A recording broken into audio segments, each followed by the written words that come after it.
on the same deal. Not only that, you get to choose your own razor. There's loads of nice ones. There's a chrome one on there, special edition that Matt's actually got. That I still haven't got to him, but I'm gonna get it to him at some point. But he's got that, and so you can customize this stuff right down to the very nitty gritty. Not only that, they'll even send you, if you're lucky enough, as I got, you get a little special gift. And it can go up to £5, so they'll even chuck that in the box for you as well, just for signing up.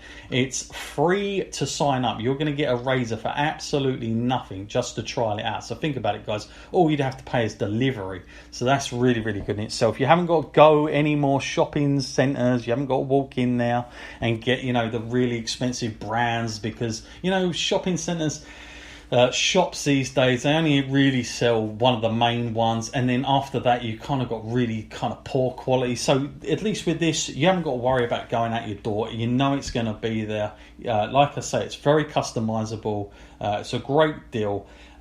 Please go to harrys.com and check it out. It's really, really simple to use, like I said. You can literally log in, just use our code on it as well, wrestling or wrestle, and we'll get a nice kickback from that. And just want to thank everybody there.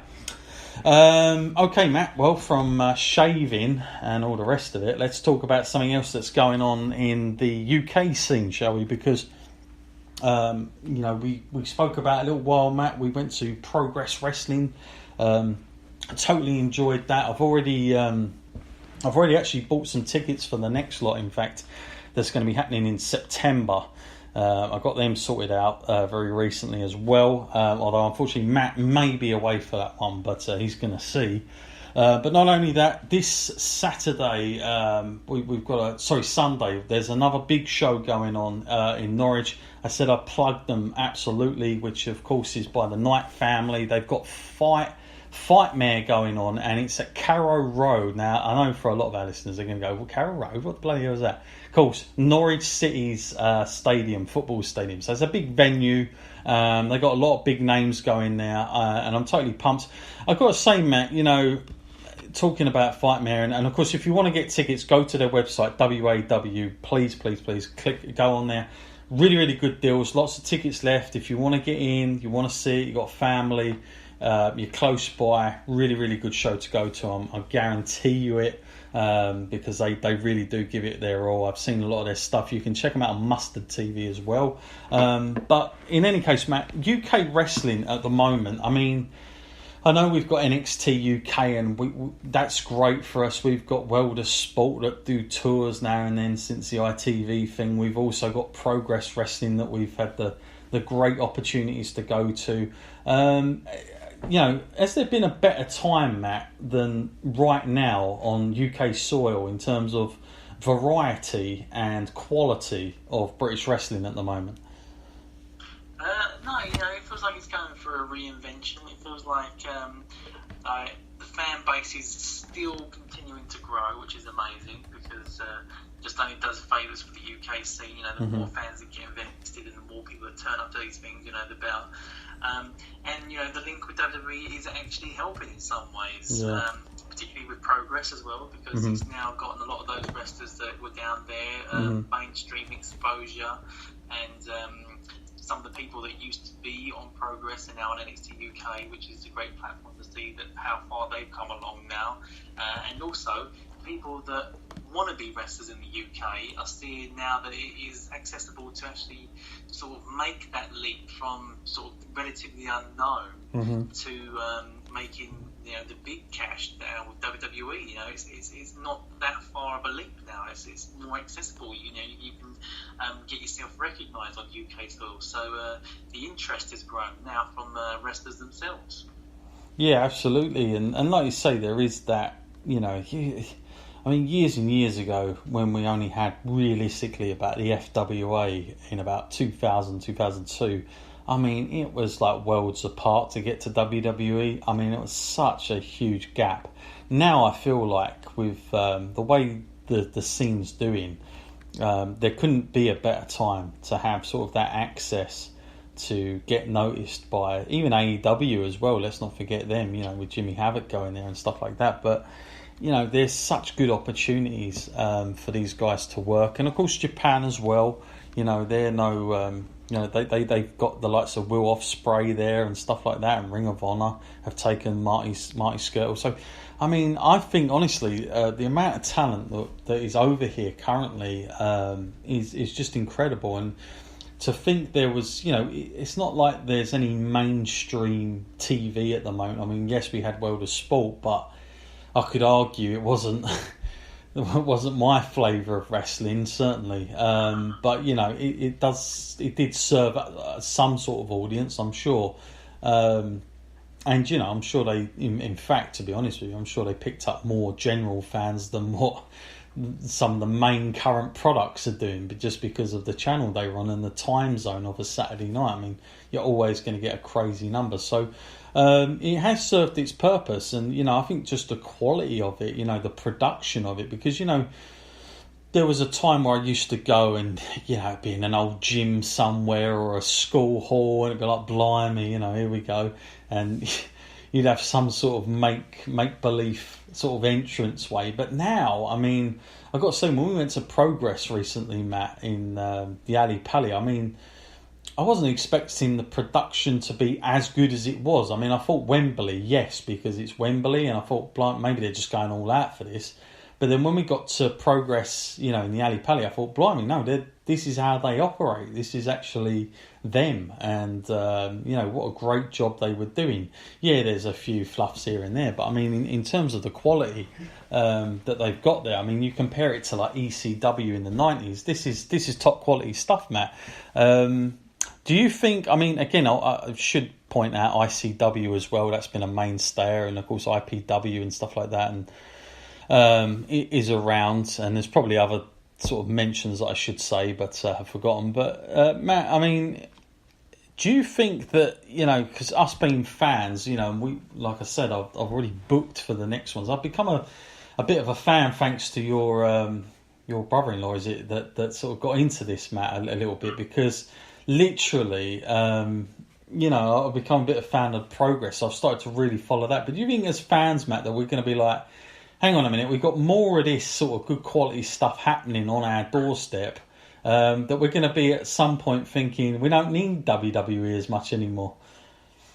There is that possibility, because people only have so much money, don't they? Yeah. They can't spend it on everything. So when WWE do roll around with the Raw and SmackDown, I think we've already made our decision, haven't we? We're not attending these anymore. Mm-hmm. There's not that draw for us now. I mean, the live events are different because you get a little bit more that isn't going to be seen on TV, so feel like you might enjoy it a little bit more.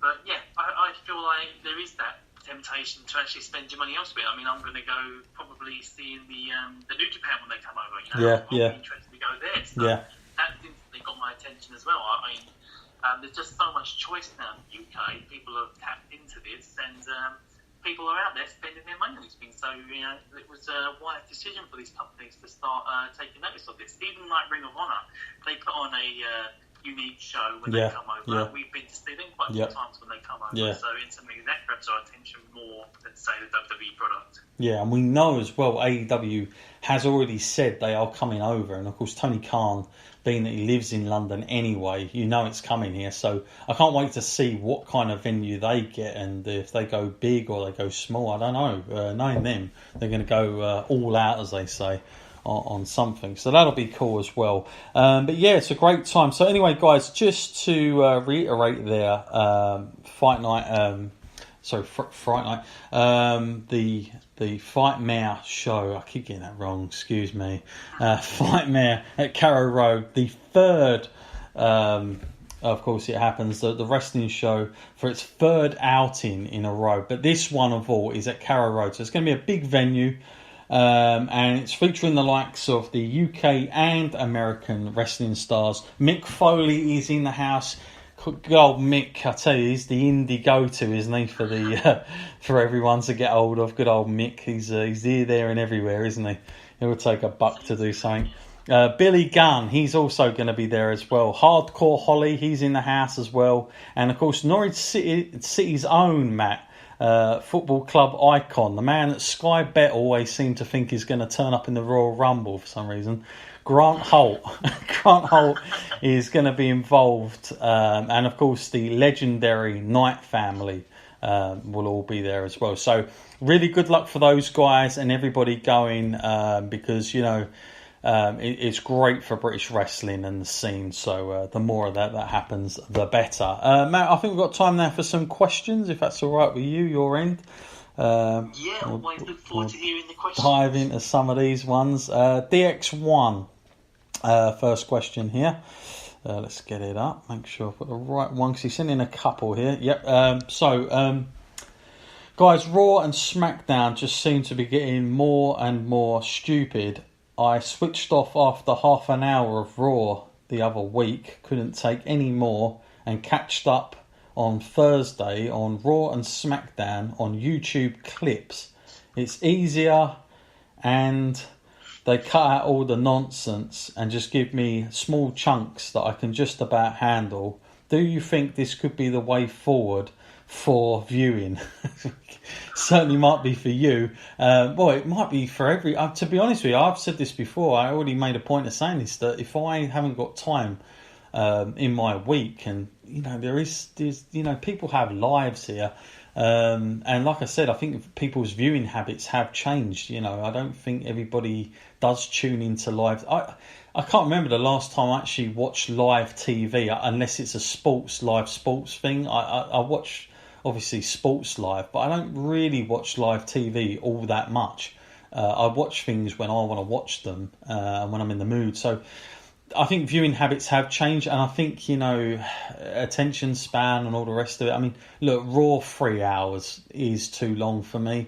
They're even talking about SmackDown now for 3 hours, which is a big mistake if you ask me. But I mean, I can understand why people tune in to YouTube clips. For you, Matt, I know that you're in a unique situation, because in your job, you get the opportunity to do it. But I've got to say, Matt, if you wasn't having that opportunity in those hours, is it something you'd be able to get your head round every week to watch all that content, and NXT and NXT UK and Raw and SmackDown, and then perhaps a pay-per-view as well on top? Oh, that would be difficult, wouldn't it? I'd have to convince my wife, watch this stuff. You don't get so much TV time. I mean, I always hear people saying, have you seen this show, Have you seen that show, I only had enough time to see these must-see shows. Yeah. So, it would be one hell of a task. I mean, for me, it would just be a lot of highlights a lot of the time, because unless there's something particularly interesting going on in the wrestling world, not a lot of people do have time to sit there and watch the whole thing. I mean, of course, pay-per-views are different, but a lot of the stuff in between, are Raw's essential must-see TV lately? Probably not. Yeah. I've got to be honest with you, I'm going to have a confession to make here. That there are times where I know I'm not going to be able to watch the whole of Raw and the whole of SmackDown. So what I do is I literally tune into a podcast that is literally doing like a review of it for about an hour. And just through that, I can catch up with what's going on. Or I can watch my clips. And I did that, I think, for about a month before a pay-per-view. And you know what? It wasn't like must-see TV at all, because I caught up with everything fine. And that's the problem with Raw and SmackDown. It's not like the sort of Attitude Era where anything was changing week to week rapidly. Because stuff just doesn't move that fast anymore. So you don't have to really sit and watch the whole 3 hours. Even the match quality, you're going to get one or two that jump out at you, but for the most part, I read a statistic of Raw this week where it was like, I think it was like for the first hour, it was like 40 minutes worth of just talking, which is insane. But, these things, they are happening. So, I can see why people do it. I've got to be honest with you, and I just think they are too long, is my thing there. So, but thank you anyway, DX1. Okay, new emailer here. It's from Sandy. I really liked AEW. Why doesn't WWE do anything to combat AEW? What do you think they can do and will do ahead of time? Well,